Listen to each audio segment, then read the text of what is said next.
انشاءالله.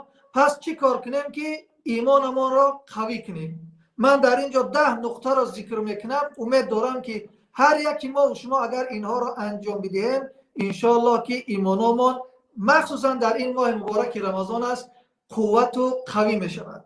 یکم کوشش کنیم که در دلهامون تقوای خدا را جا کنیم، با تقوا باشیم. دوم خدا را بشناسیم. واقعا اگر انسان خدا را بشناسد همون طوری که صحابگان پیامبر علیه السلام شناخت درست از خدا داشتند دیگر ایمانی قوی حاصل میکنند. سیوم نماز. این الصلاة تنها عن الفحشاء والمنکر. چند قیم میتونیم برادرها نماز با جماعت در وقتش ادا کنید، ایماناتون ذریعت میگیرند. من همین عادی کرده بگم تا بفهمید. چهارم خواندن قرآن.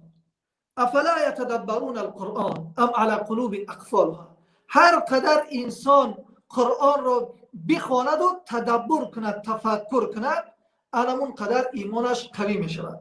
اما قرآن را بخوانیم و با گفتار و عمل نکنیم و تدبر نکنیم هیچ سود و فایده به ما ندارد.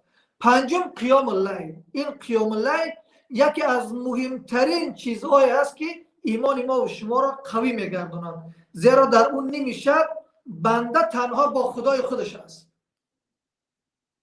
ششم کوشش کنیم که دوست و رفیقامون شخصانی صالح باشند، آدمای نیک باشند و اینها برای ما و شما در ایمان قوی کسب کردن کمک میرسانند.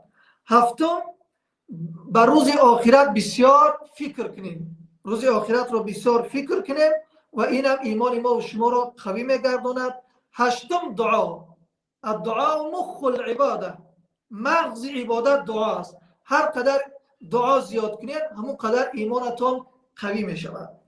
نهم خواندن سرگذشت سلف صالح، بزرگان، صحابگان، تابعین، اینها را هر قدر بخوانید و زندگانی اونها که خیلی عملهای خوب دارند سبب به قوت شوی و قوی شدن ایمان شما می شود.